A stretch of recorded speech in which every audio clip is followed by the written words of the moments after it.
ओम नमः शिवाय। आज एक मित्र ने पूछा है कि ध्यान हमारे जीवन की समस्याओं के समाधान में कैसे सहायक हो सकता है।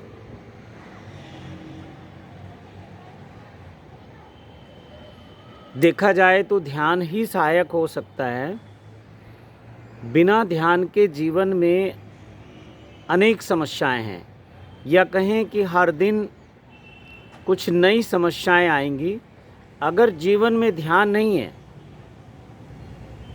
तो ये समस्याएं फिर विकट रूप ले लेती हैं और व्यक्ति उलझता चला जाता है। एक समस्या सुलझती नहीं है और 10 नई समस्याएं जीवन में आ जाती हैं। और अगर ठीक से देखा जाए तो ये कोई समस्याएं नहीं हैं, जीवन ऐसा ही है। और बहुत लोग कहते हैं कि मेरे जीवन में बहुत कष्ट है, मेरे जीवन में बहुत परेशानी है।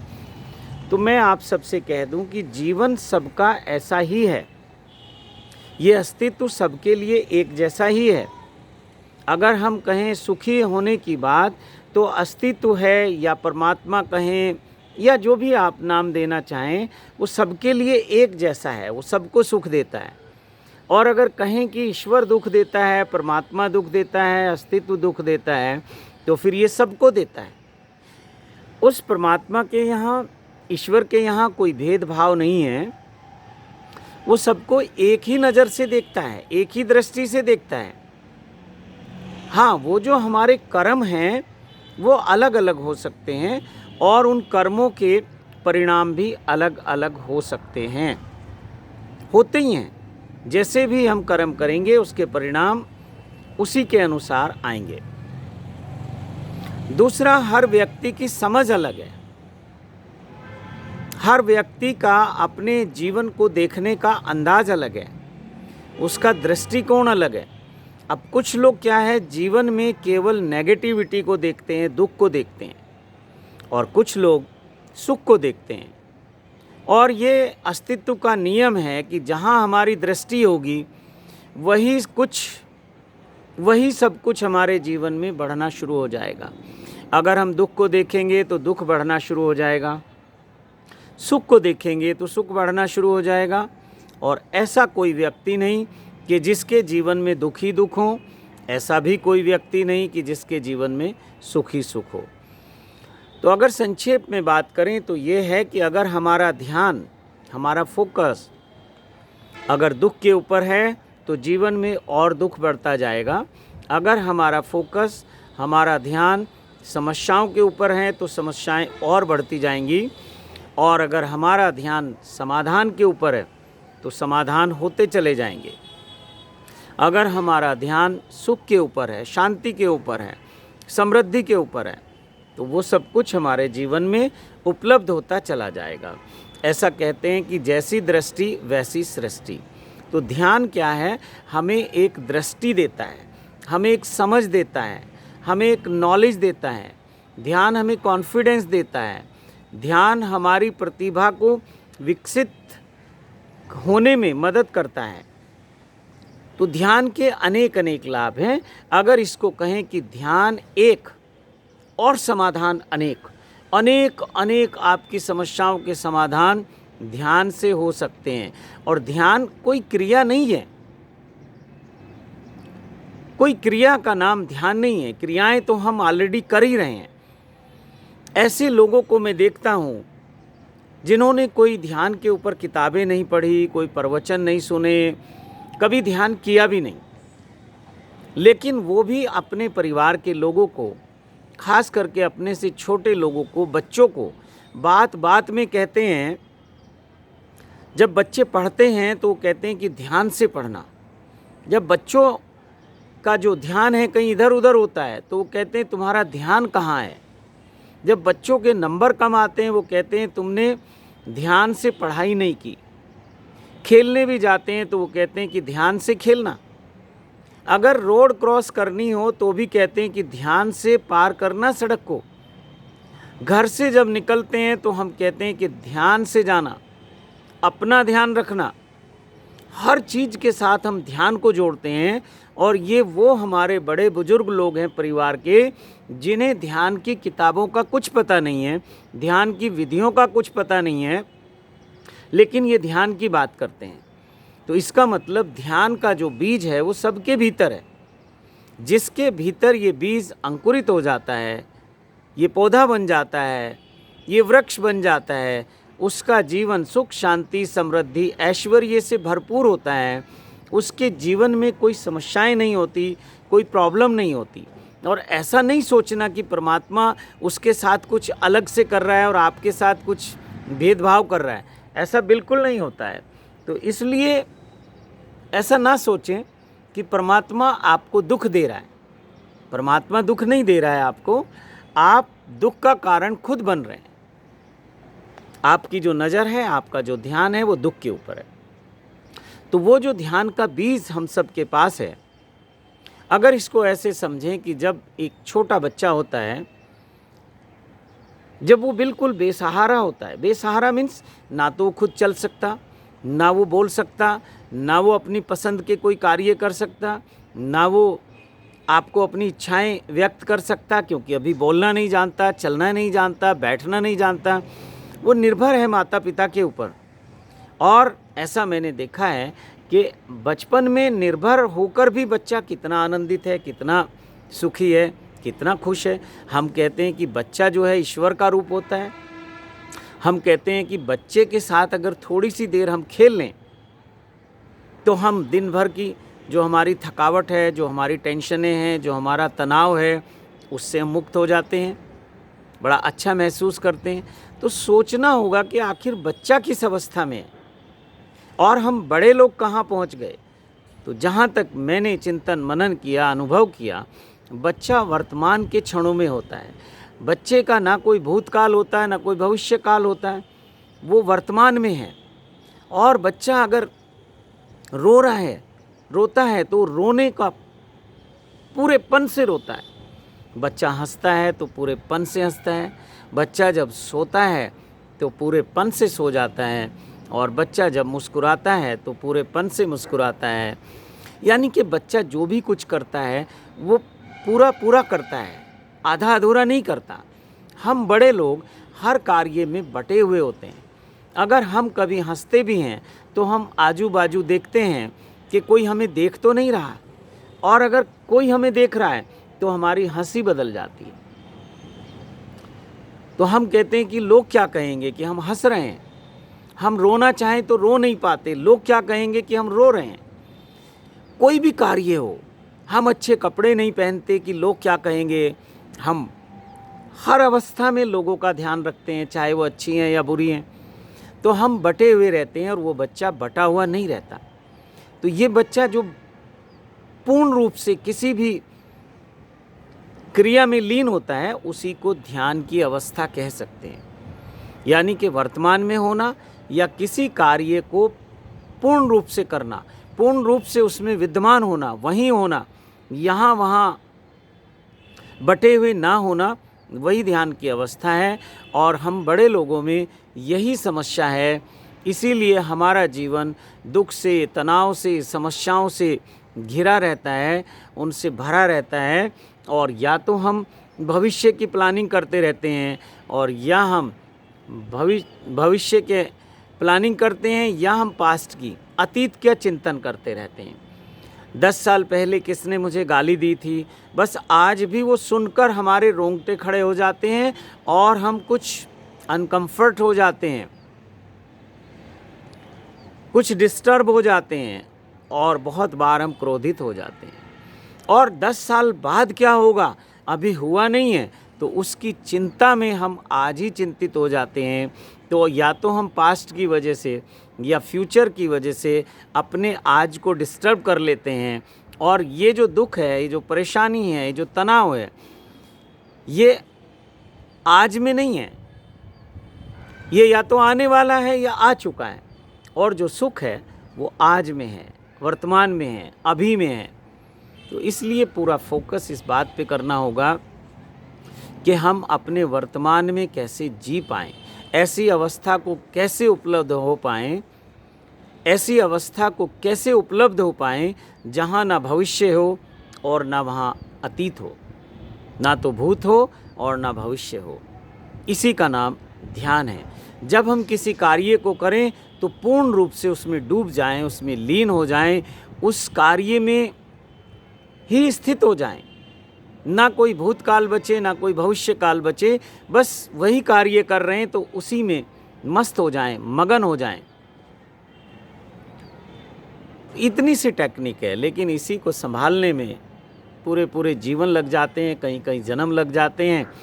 और जिसने इस टेक्निक को संभाल लिया तो वो फिर सब चिंताओं से, तनाव से मुक्त हो जाता है। और शिव विज्ञान भैरव तंत्र, जिसकी मैं अक्सर चर्चा करता हूँ, शिव कृपा योग उन्हीं ध्यान विधियों पे फोकस करता है जो भगवान शिव ने माँ पार्वती को वो विधियाँ दी थी, उनको बताई थी, उनसे चर्चा की थी। ये बहुत सटीक हैं, बहुत ही कारगर हैं। अलग अलग लोगों ने इन विधियों पे प्रयोग किए और फिर ये विधियाँ उन्हीं के नाम से जानी जाने लगी।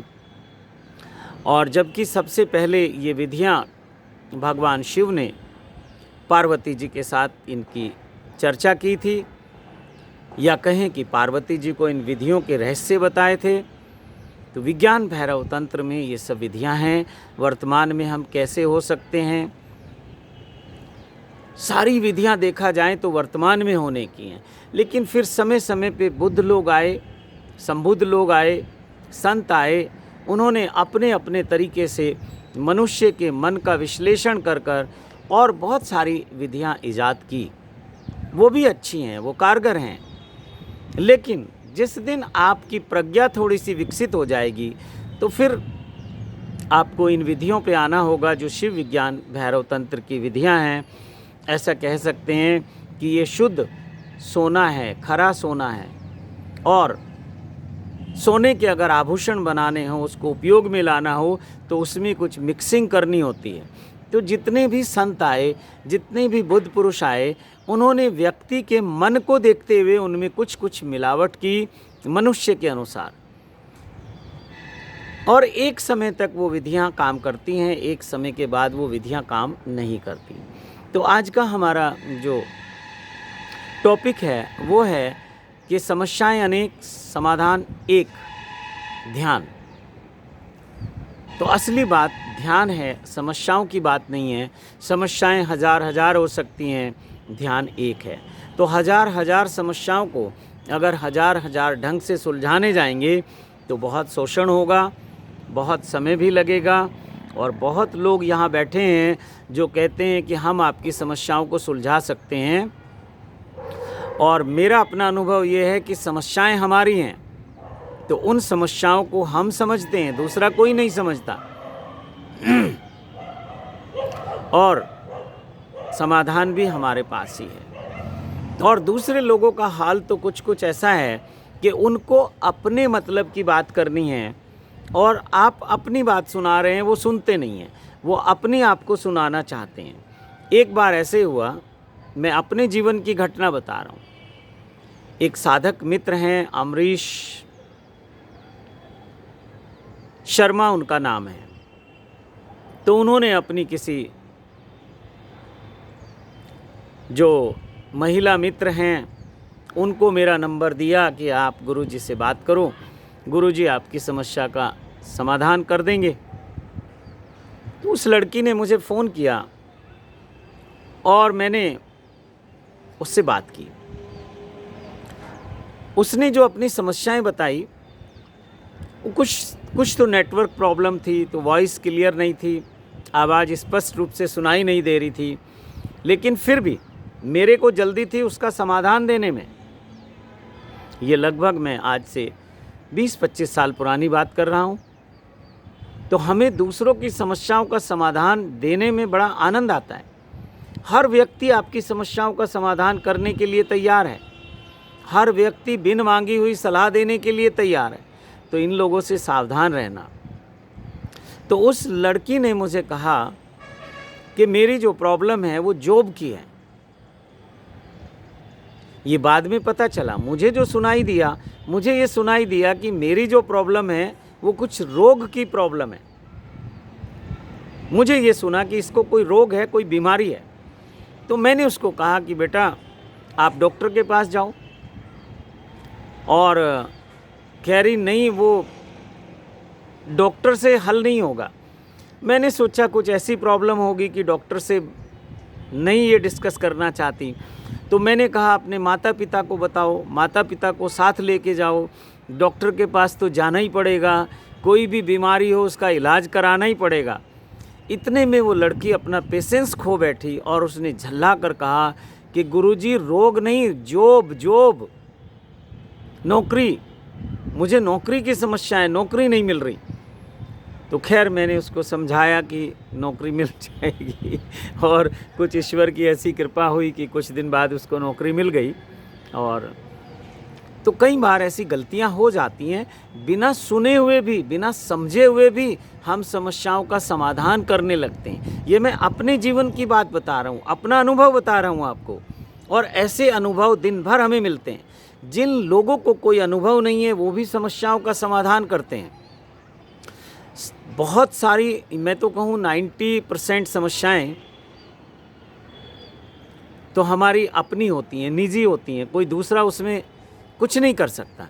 लेकिन कई बार मैंने देखा कि हमारे आपसी कोई घर की परेशानियां हैं, या हमारे कोई सर्विस में, जॉब में प्रॉब्लम है, या हमारे कहीं अपने रिलेशन में प्रॉब्लम है, तो ऐसे लोग हमें सलाह देते हैं जो ना तो उस रिलेशन में कभी रहे, ना उस जॉब, उस सर्विस का उन्हें कोई अनुभव है, और ना उन्हें फैमिली का कोई अनुभव है, और ना उनके जीवन में कोई ऐसी समस्याएं आई, लेकिन वो भी समाधान देते हैं।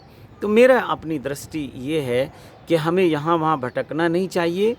अगर समस्या हमारे भीतर है, समस्या हमारे जीवन में है, तो समाधान भी कहीं हमारे अपने पास है, अपने भीतर है।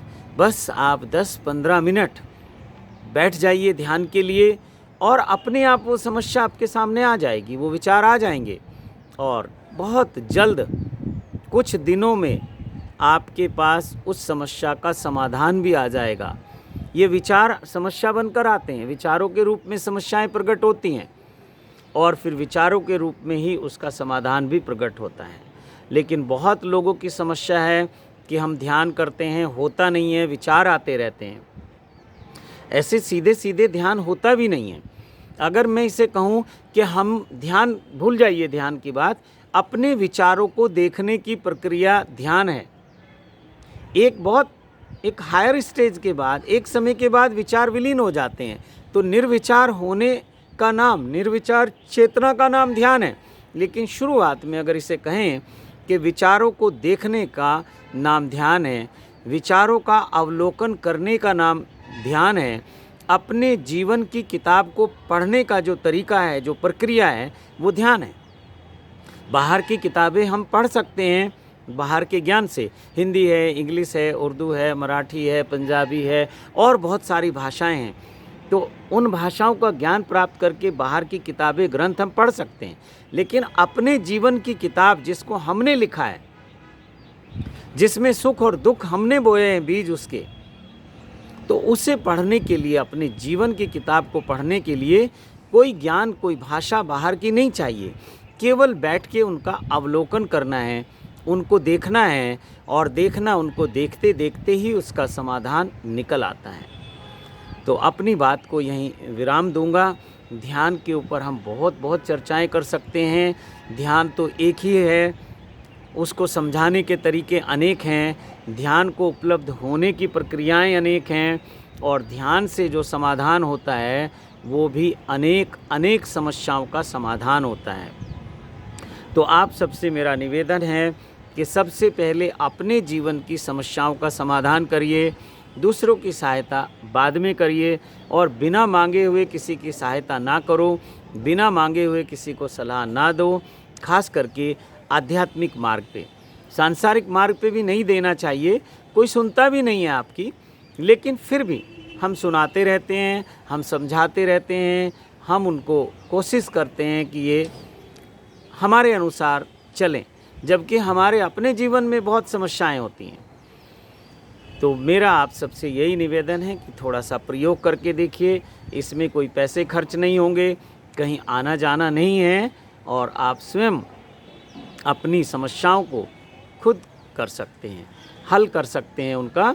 और इतना ही करना है कि बस आपने आंख बंद करके बैठ जाना है और जो भी विचार आते जाते हैं उनको देखना है।